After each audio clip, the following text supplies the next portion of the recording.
Welcome to this week's virtual Drasha. This week we have the incredible privilege to read Parsha Shelach, and the Parsha contains what could only be described as one of the most dramatic and traumatic stories in the entire Torah, the Chitmang, the sin of the spies.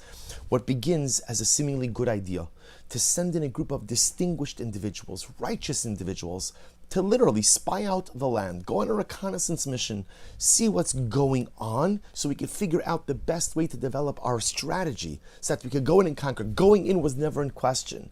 The job of the spies was to figure out the best strategy to go in and to engage the enemy. Know your enemy. Therefore, you'll have that way you'll have a better chance of Emeretz Hashem being able to overcome and conquer him. But we know that unfortunately, the entire plan devolves into something so negative and so terrible, with the Meraglim coming back and not just simply delivering a disastrous report against Eretz Yisrael, not just maligning the land, but ultimately maligning Moshe Rabbeinu, and unfortunately, even going so far so as to impugn the power of the Ribono Shel Olam. Almost as if to say the land is too difficult, the inhabitants are too strong, not even HaKadosh Baruch Hu Chas v'Shalom could even go ahead and help us overcome such an enemy. And we know that even to this very day, we feel the fallout of this dark chapter in our national history. The Meraglim come back on the 9th of Av, they cry on the 9th of Av, and as the Gemara says, you cried for nothing on the 9th of Av. You cried for nothing. Kadosh Baruch Hu essentially says, unfortunately, I will give you something to cry about for future generations on the 9th of Av. The loss of the first Beis Hamikdash, the loss of the second Beis Hamikdash, so many other tragedies experienced by our people throughout the millennia, all linked to this original Chet HaMeraglim, sin of the spies. But before Moshe Rabbeinu dispatches them, he gives them a very clear mandate. He essentially gives them like a checklist of questions. Go ahead and see, what are the inhabitants like? What are the cities like? But one of the interesting things that Moshe Rabbeinu does is as follows. This is in Parak Yud Gimel, Pasuk Chof, chapter 13, verse 20. Moshe Rabbeinu says to the spies like this, Umaha Aretz, go and check out the land. Hashmeinahi imraza. Is it shmena? Literally means like fat. Like, is it fertile? Is it fertile, or raza, or is it lean? Hayesh ba'etz im ayim. Does it have fruit trees or not? V'eschazaktem ulakachtem epriya aretz. Now, literally translated, and be strong, strengthen yourselves, and take from the fruit of the tree. V'hayamim yimei b'koyanavim. And the Torah says, by the way, it was the grape harvest season. So when we read this pasuk at first glance, the truth is, it's pretty straightforward. Moshe Rabbeinu is telling the Meraglim, in addition to checking out the strength of the inhabitants, also look at the actual agricultural strength of the land. Is the land fertile, or is it arid and barren? Does it have fruit trees or not? And then Moshe Rabbeinu says, bring back fruit. Bring back fruit. Now again, what was Moshe Rabbeinu's plan? Moshe Rabbeinu knew the answer to all the questions. He knew all of this, because the truth is he knew the Meraglim weren't even necessary. He knew that Eretz Yisrael was fertile. He knew that the land produced such beautiful fruit. But again, he wanted Klal Yisrael to get excited about entry into the land. So he says to the Meraglim, says to the spies, bring back fruit. Bring back fruit. Fine. The Baal Shem Tov HaKadosh says, but here's the problem. There's an extra word in the pasuk. The Torah says, V'hischazaktem ulakachtem mipri haaretz. Literally, strengthen yourselves and take from the fruit of the land. Asks the Rebbe, asks the Baal Shem Tov HaKadosh, why does it have to say v'hischazaktem? Why does it have to say make yourself strong? Just say, right? Again, let's go through the questions. Is the land fertile or is it barren? Right? Are there fruit trees? Are there not? And by the way, ulakachtem mipri haaretz, bring back fruit. Why v'hischazaktem? Strengthen yourselves, make yourself chazak, v'hischazaktem, strengthen yourselves, and bring back from the fruit of the land. Why is that one word necessary? And the Rebbe says something so incredibly beautiful and profound, absolutely magnificent. The Baal Shem Tov HaKadosh explains, because the pasuk is not simply instructions to the Meraglim, but rather the pasuk represents, that phrase, v'hischazaktem ulakachtem mipri haaretz, is an instruction that Moshe Rabbeinu gives all of us for successful and meaningful living. What does it mean? Listen to what the Rebbe says. I want to quote to you. He says, Alecha lakachas lemashal uladugma es tinuvas haaretz.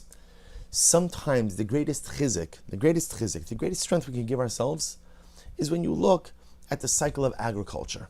How does it work in agriculture? Tchila zorin. You take a seed. You take a seed, right? You look at that seed. It's beautiful. It's perfect. It's intact. What do? You put it into the ground. Now, what happens? What happens when you put it into the ground? The seed essentially decomposes. Right? So the seed begins to decompose. Now you look at that and you say, give out. That's crazy. That's crazy. The seed was perfectly good. The seed was beautiful. It was perfect. It was intact. And now you're putting it into the ground, and now it's literally dissolving and disintegrating. Yet the Rebbe says something amazing. It is only once the seed disintegrates, hafach la'efes, once it becomes nothing, maschil hazera litzmoach. Only then does the plant begin to grow. The perfectly intact seed has to go ahead and decompose into almost nothing until ultimately again it flourishes into something which will sprout forth tall and proud and beautiful from the ground. The Rebbe says, Kain gam ha'adam. The same is true with man. Baal Shem Tov was teaching us a profound life lesson that sometimes in life, or maybe for many of us often in life, we fail. And sometimes, Chevra, we know there are failures and then there are failures. And in the aftermath of one of those dramatic life failures, sometimes I think to myself, you know what? I'm done. Nothing is going to come through for me anymore, right? I'm kind of at the end of my rope over here. I just don't believe at the end of the day that I could really make anything of myself. I really feel that I've just reached the end. I just don't think there's any way I could rebound in any way. And then the Rebbe says, but remember, sometimes the greatest moments of growth come on the heels of failure. Sometimes when I fail, I recognize the weaknesses I possess. I recognize the areas I have to work on. I see now the things that need work. It's almost as if failure exposes my Achilles heel. I know what I have to do.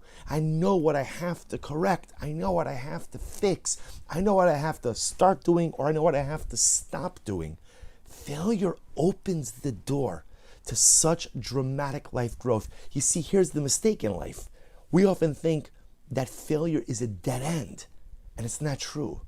Failure actually represents the opening of a brand new door. That's the power of failure. Fail now and open a brand new door to your future. Now, of course, it doesn't mean to go out and look for failure. But lamaisa, once you encounter it, which we all do, there's an incredible opportunity to use it as a platform, as a foundation, and as a catalyst for an incredible life growth. And says the Rebbe, where do you see this from? You see it from the seed. You take a seed that is whole and intact. That's me, right? At some point, I'm a whole and intact entity. And then what happens? It gets buried in the ground. The seed gets all fashmutzt, literally covered by dirt. Sounds very much like me. I get myself into situations where I'm surrounded by all the wrong things, negative people, negative influences, life toxicity, and then as a result of that I'm covered in dirt, what ends up happening? I decompose, I fall apart, I spiritually disintegrate. And in that moment, I'm like, okay, I'm done, that's it, I've reached the end of the road. And then something amazing happens. What does the seed do the moment it disintegrates? Then it begins to sprout. Then it begins to create life. Then it begins to break through the soil and ultimately create something so beautiful in this world. So to me, the moment that I am at my lowest, the moment that my personalistic seed has decomposed in the soil of life negativity represents the very moment that I have the ability to grow into something bigger and better and holier. And says the Rebbe, that's the message of Moshe Rabbeinu. Moshe Rabbeinu says to the Meraglim, V'schazaktem. Where do you take chizik from in life? Right? Where should I get chizik from? All of us need chizik. We all need a little bit of strength in your life. Where do you get chizik from? Ulekachtem mipri haaretz. You want chizik? Chizik comes from the things that grow from the ground, from the fruits of the earth. Just look at how stuff grows in the natural world.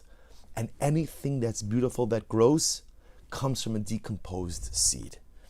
And it only grows once the seed decomposes. V'schazaktem, Take your chizik, take your personalistic life strength, mipri ha'aretz. Look at the natural world, see how everything grows strong only after decomposition, and realize that same dynamic applies for me. Failure is not the end of the road. Failure is not the end of my story. Failure doesn't mean game over, lights out, show's over. Just the opposite. Failure, the moment the seed decomposes, is the moment that dramatic growth begins. V'schazaktem ulekachtem mipri haaretz.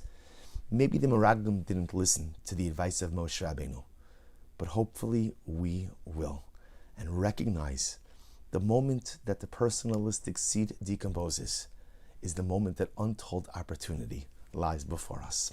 Wishing everyone a good Erev Shabbos and a beautiful Shabbos Kodesh.